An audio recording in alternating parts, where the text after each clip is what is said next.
Let's talk about backlinks today. Backlinks are has been considered to be the holy grail of SEO, search engine optimizations.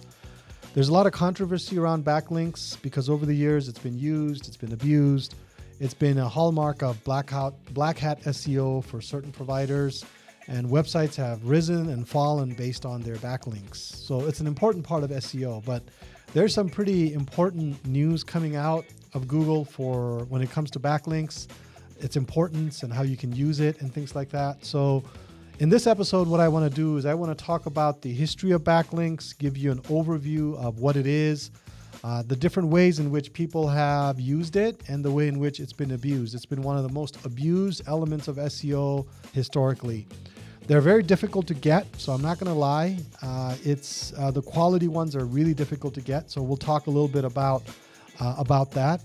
And then I'm going to talk a little bit about Google's current position on backlinks as well, because there was some pretty big news coming out. I wouldn't say it was an official news or anything like that, but it was definitely a point made by Google's head of search when he said that backlinks are not used in the algorithm as much as people think. So we'll talk about that as well. I'll give you my opinions.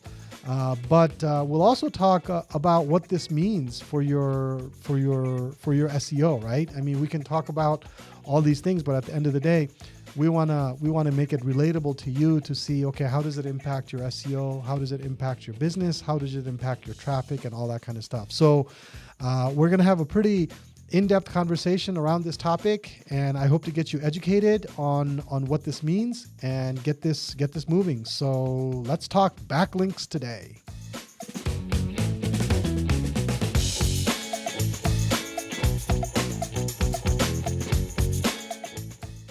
Welcome to the latest episode of Corner Your Market. I'm your host, Sailes Kimide. In this podcast, I talk about all things digital marketing, from website design and development to SEO and PPC, as well as paid media marketing and email marketing, as well as social and anything in between. If you're a small business owner, a marketing manager in a company, or an entrepreneur, this podcast is for you. So tune in every Thursday at 10 a.m.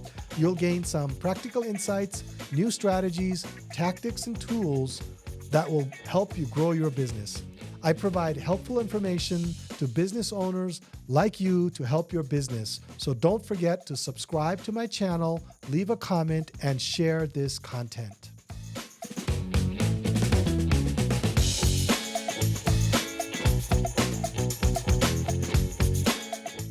In terms of the history and the importance of backlinks, it goes back to the very early days of Google's founders. They were the ones that actually made backlinks a central part of their algorithm, and pretty much you can say backlinks pretty much built Google from the beginning.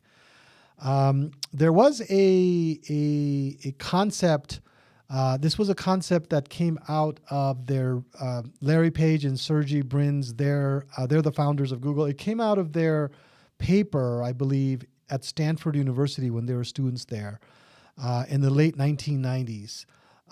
It was inspired by the concept of citation analysis, which determines the importance of academic papers based on how many other papers cite them. So for instance, maybe you wrote a paper or a professor's written a paper on XYZ, and if that's a really good paper and it makes a lot of good points and things like that, then others in the related field would cite that paper and pretty much use it as a source, right? So the idea of backlink comes from this idea that if people are linking to your website and they're relevant to your industry, so if you're selling golf clubs and a bunch of athletes, golfers, and a bunch of golf resorts link to your company, then that obviously means that you might be an authority on that particular topic, right? So that's where the idea comes from.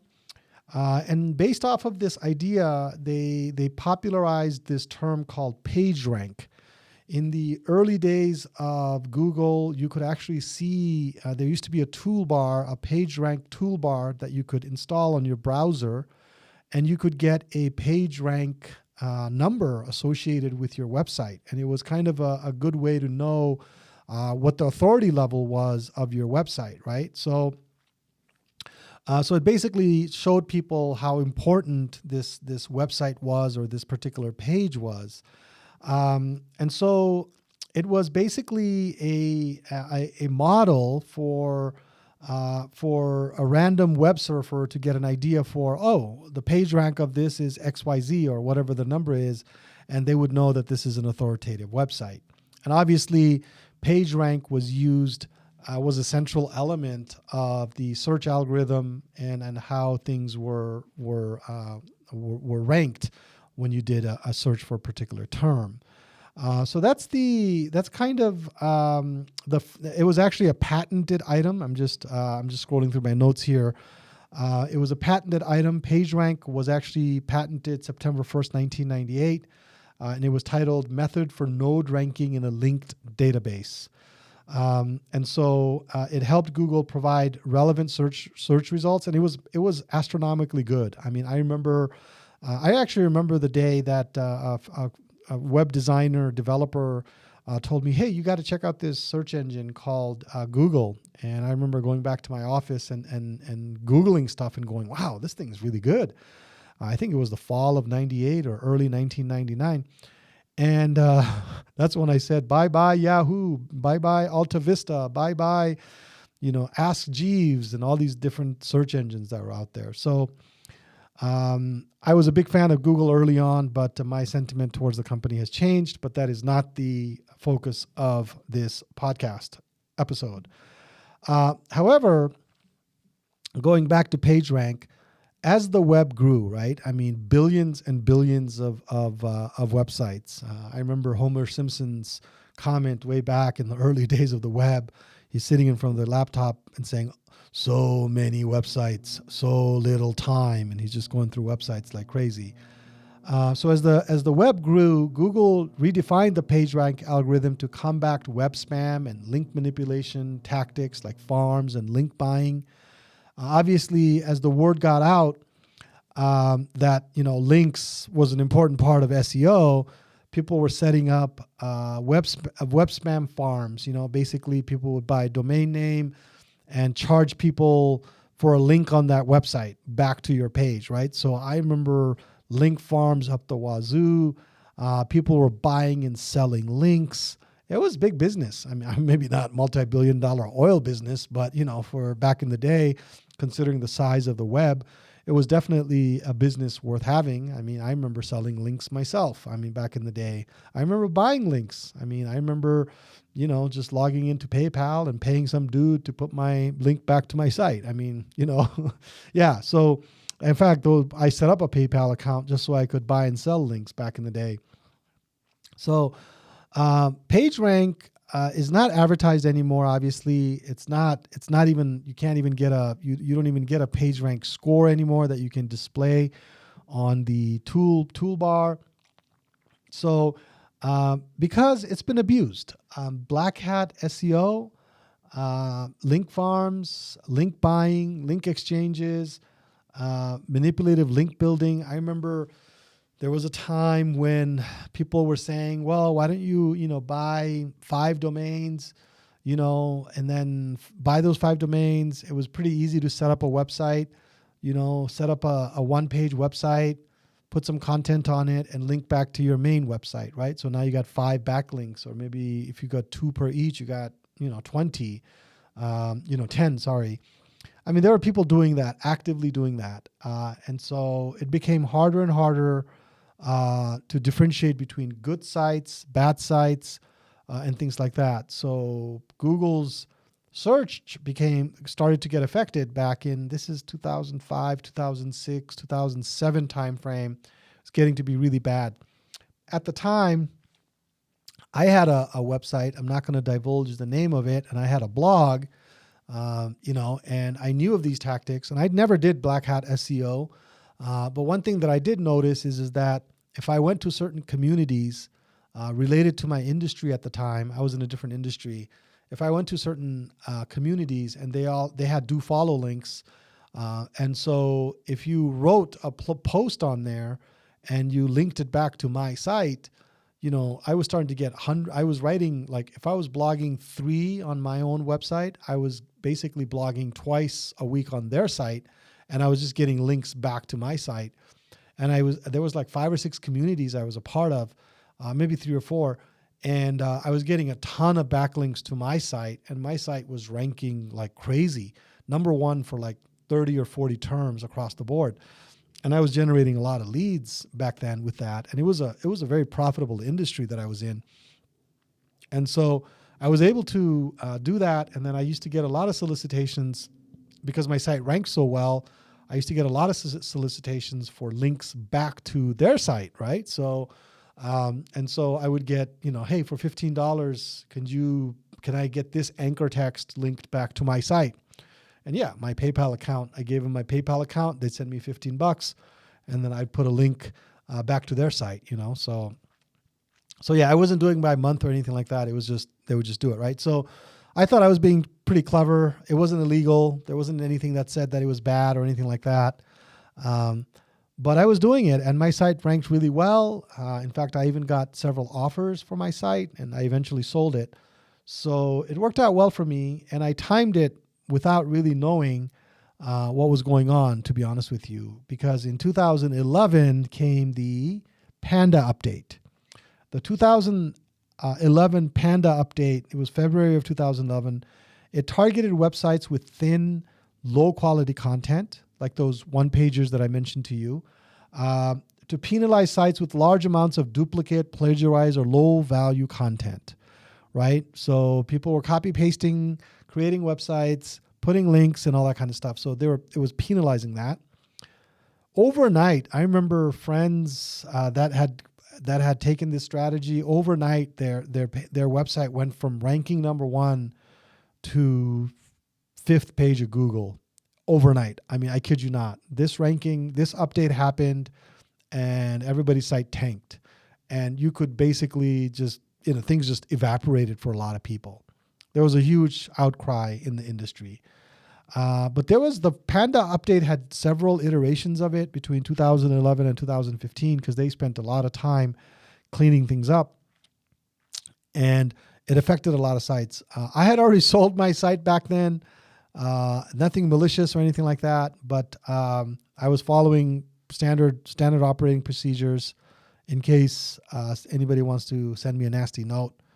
But my site tanked. I followed up on it, 2012 or 2013. It was not ranking number 1 at all. Yeah, I don't have that site anymore. Anyway, and then the Penguin update was a follow-up to the Panda update, and that update was in 2012, April of 2012. And that one specifically targeted link spam and manipulative link building practices.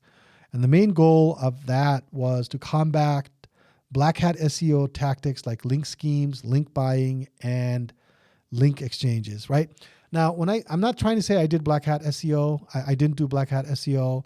I wasn't buying and selling links actively. It's just that every once in a while I would get a request and I would do it, right? It's not like I'm doing anything illegal here.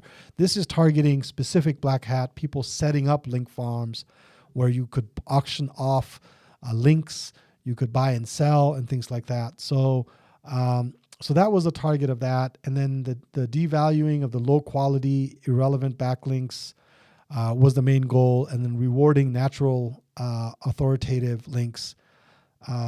Keyword stuffing, which obviously people, were doing. That was targeted a while back, but I think this update targeted that as well. And then the over-optimization of anchor text. So a couple of things came out of these updates. One was this idea that you could be over-optimized, where sometimes you could read a website back then and you knew that it was optimized.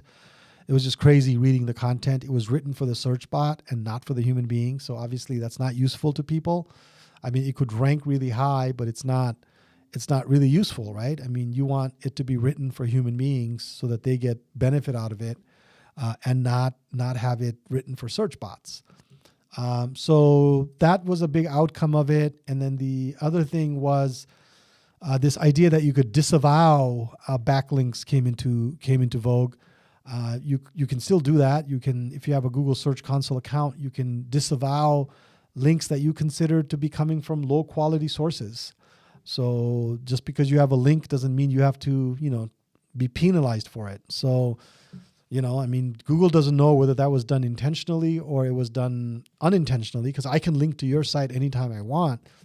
But if you feel like my site is not authoritative enough or is not relevant to you, you can disavow that. In fact, I actively encourage my clients to go through their backlinks and make sure that there's nothing bad there. And we make it a point of going through and disavowing low quality backlinks that we might see in those situations, right?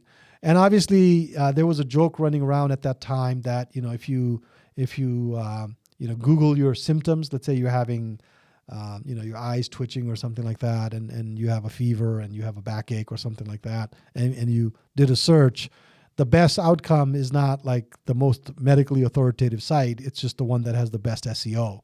So you got to take those Google results with a grain of salt sometimes. So that was back then. I still believe that they manipulate those results quite heavily, especially around certain categories of content. I think COVID being one of them. It was very disingenuous the way they manipulated their algorithm back in 2020, 2021, and 2022. If you compared search results from a search engine like DuckDuckGo versus Google, you could see some pretty big differences. But anyway, that's not the point of this podcast, but just thought I'd put that in there. So Google's current position on backlinks is that you need to get organic backlinks. You need to get it from high quality sources. And there are certain domain categories that are high sources, right? I mean, .edu, .org, they're usually considered good sources. So if you can get a backlink to your website from a .edu domain, that's going to be really cool, right? So their emphasis is on natural link acquisition and earned links. So if somebody genuinely reads your content and when they're writing their content, they feel like they can link to you, that would be the ideal outcome here, right? So that's their current position. So that's why getting a backlink is so challenging. Getting a backlink is very difficult. A quality backlink is very difficult. I recently had a friend of mine who was wanting to do SEO, and he was shopping around, and he said, "Hey, can you guys take a look at this proposal?" And I took a look at this proposal, and these guys were promising him 40 backlinks a month. I thought, wow, I don't think anybody on this side of eternity can get 40 backlinks, high quality backlinks a month. Now, if you can get 40 high quality backlinks a month, all power to you, right? But I don't think you can. It'd be like saying somebody ran a marathon in like an hour. Just not going to happen, guys. So take those SEO proposals with a grain of salt.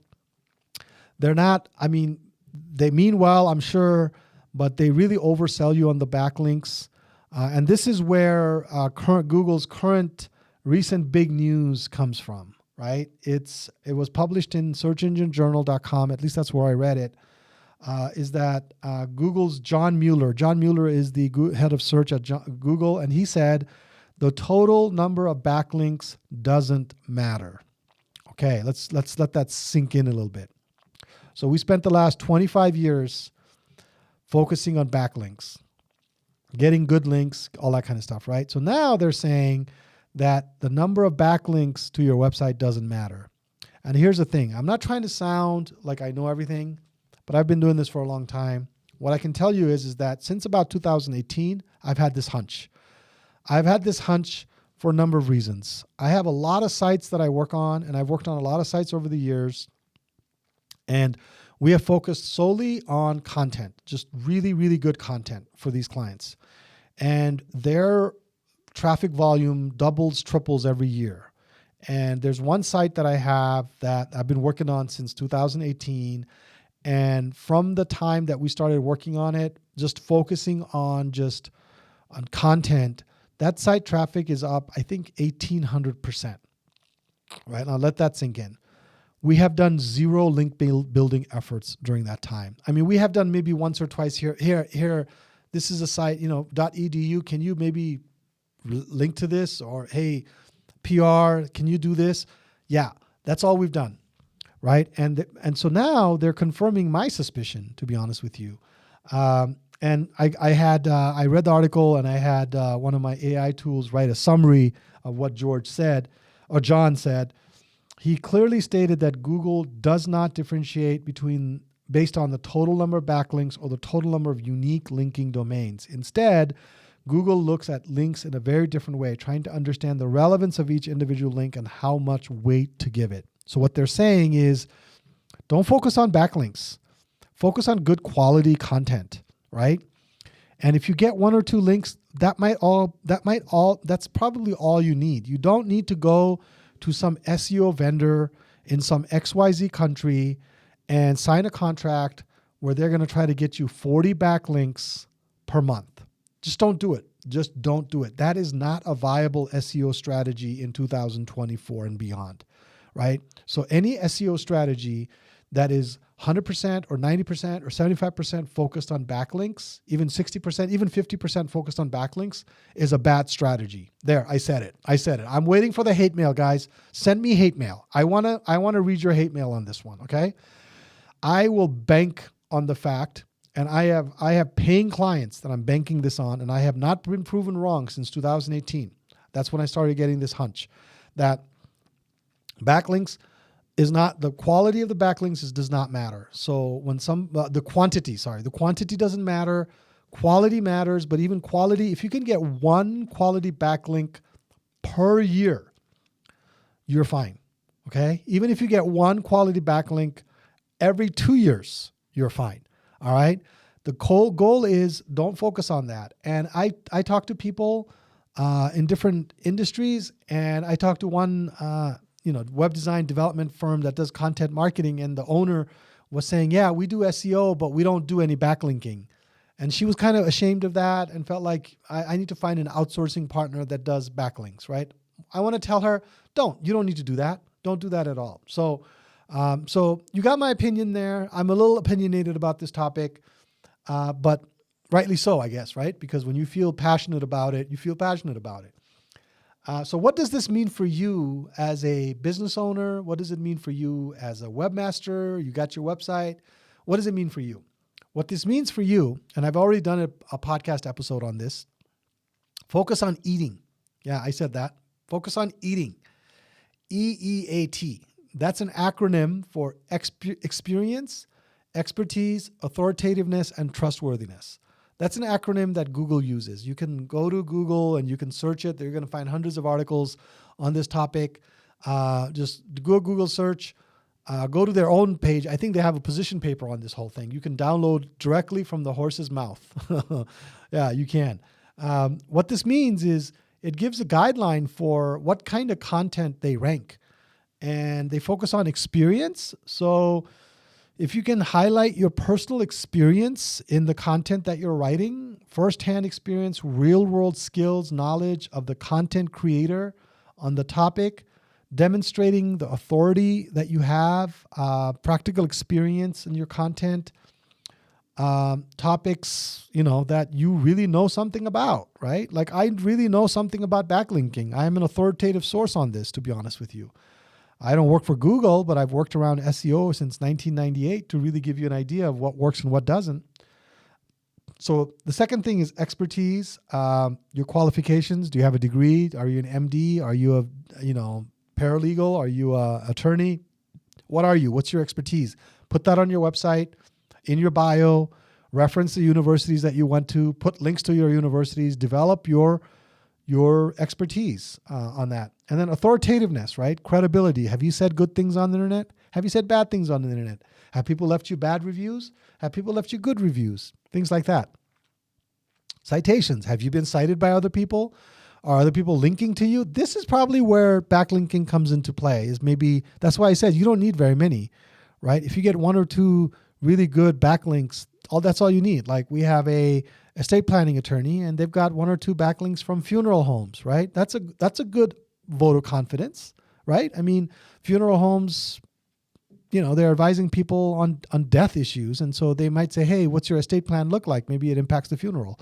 So if they've got a nice article on estate planning and links back to the estate planning attorney's site, that's cool. I mean, I don't think they're buying and selling links. I mean, anyway, I don't want to make any jokes about that.